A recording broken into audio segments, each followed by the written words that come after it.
The Queen Bee and I would like you to join us in Sweet Valley High as we recap books 6 to 12. Also, I had the sneaking suspicion I don't have all my edge pieces because I'm having trouble joining these up. So there's that. In book number 6, Dangerous Love, Liz's world is turned upside down when her boyfriend Todd buys a motorcycle and she's too frightened to tell him that she's strictly forbidden from riding it. You see, the Wakefields had a boy cousin who was tragically killed in a motorcycle accident, and the most serious rule they have is that you never get on a motorcycle. Now, Jessica won't even break this rule. That's how serious this is, guys. And there's a lot of time in this book when Liz is left standing in a parking lot while Todd rides off with a girl on the back of the bike having the time of her life and her little arms wrapped around him, and Liz is feeling left out and insecure. I mean, basically she's worried he's going to trade her in for a more fun model. But what eventuates is that Todd figures out that he's so in love with Liz that the bike isn't fun without his number one girl. I'm convinced he's not a real teenage boy, but good on you, Todd. But you know Liz has to get on this motorcycle.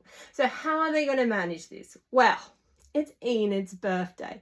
And as Enid's best friend, Liz is very deeply involved in planning, organising and cleaning up after her birthday celebrations. Now, it's one of these things where it starts at this venue and then it goes to this venue. So Liz is at this venue after all her little friends go off to the next one, and she's cleaning up and she's sucking up to Enid's mum, and Jessica's irresponsibly fucked off and left her without the Fiat, and she can't get to Enid's party.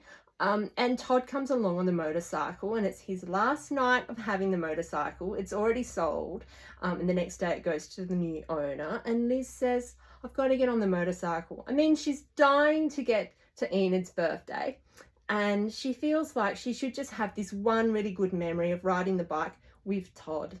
And of course, a drunk driver runs them off the road. It's not any drunk driver, though. You won't believe this. It's the guy who bought the motorcycle, which is now trashed. And he was drink driving, so he was trashed. Now, Todd gets off with just barely a scratch, and Liz is left in a coma. Oh my God, you guys, is she going to survive? We'll have to wait and see. In book number 7, Dear Sister, Liz Wakefield has narrowly avoided the Valley of the Shadow of Death and has woken from her coma a changed person. In this book, it's a lot of fun. She is out Jessica-ing Jessica, which forces Jessica to take the Liz role and pick up after her.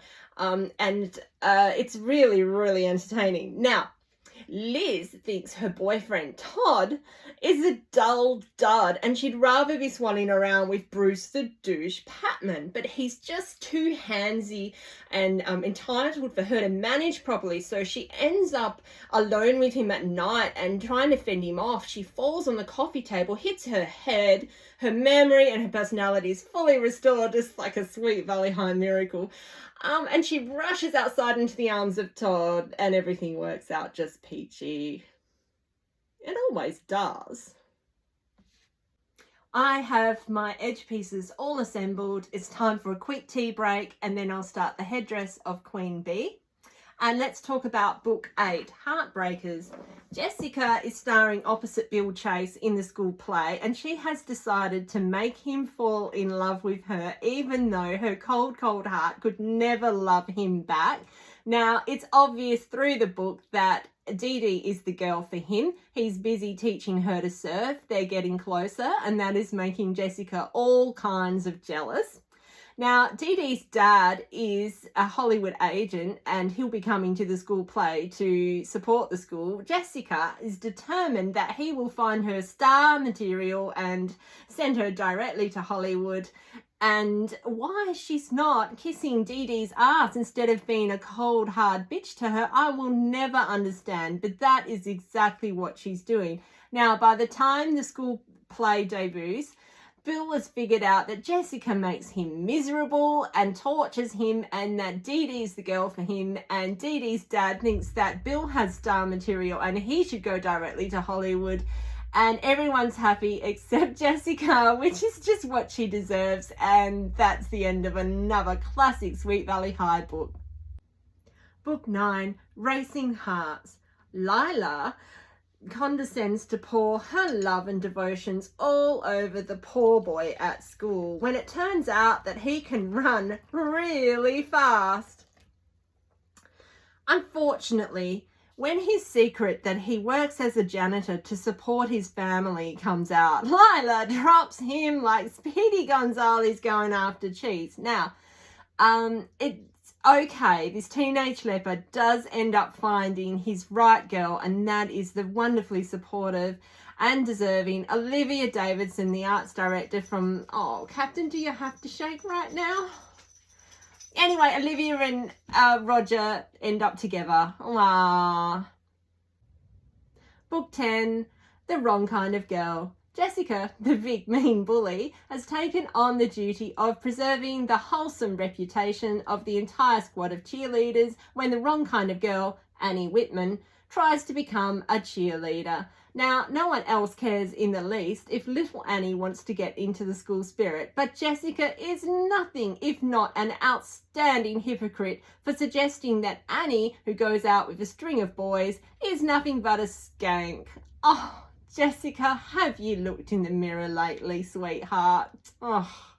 Anyway, this book is loads of fun for mocking. In particular, I must mock the doctor, who seems wildly naive, if not unqualified, for suggesting that the girl who just tried to kill herself spend a shit ton of time in a highly competitive environment with the very girls who bullied her nigh to death. Yes, he prescribes cheerleading. And you know what? It works. But who are they kidding? Come on. Book 11, Too Good to Be True. Jessica is off to New York to stay with family friends who are hideously pretentious and boring, and she has a surprisingly miserable time. Meanwhile, someone from New York has come to stay in the Wayfields' home, and Liz is stuck with her. She's an unholy cow named Suzanne. She steals Liz's famous lavalier necklace, and she makes up lies about the popular teacher, Mr. Collins, trying to rape her. Please, someone take her out with the trash. Oh my God. Anyway, no teachers or necklaces were permanently harmed in this book, and it was a relief to have Jessica come home at the end of it. Imagine that. Book 12, When Love Dies. Stephen, the twins' older brother, is moping around the Wakefield house because his girlfriend has suddenly been all kinds of cruel to him, told him to take a hike but without any kind of a reasoning, and she's normally a saint. She's such a nice girl, but Jessica's overjoyed because she's always thought that Trisha is the wrong kind of girl. Again, she's from the wrong side of the tracks, and don't you know, she's just a scourge. Anyway, Stephen's miserable. Liz finds out why, because she's a candy striper and she's working at the hospital, and she finds out that Trisha is being treated for leukemia and is likely to die.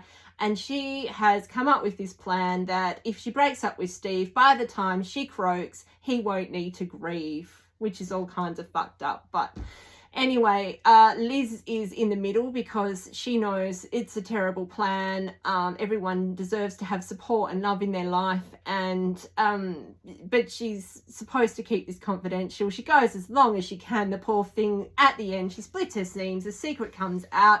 Steve rushes straight to Trisha's side, and then she's hospitalized. And at the end, Liz steals all of Trisha's attention by getting abducted. Yeah.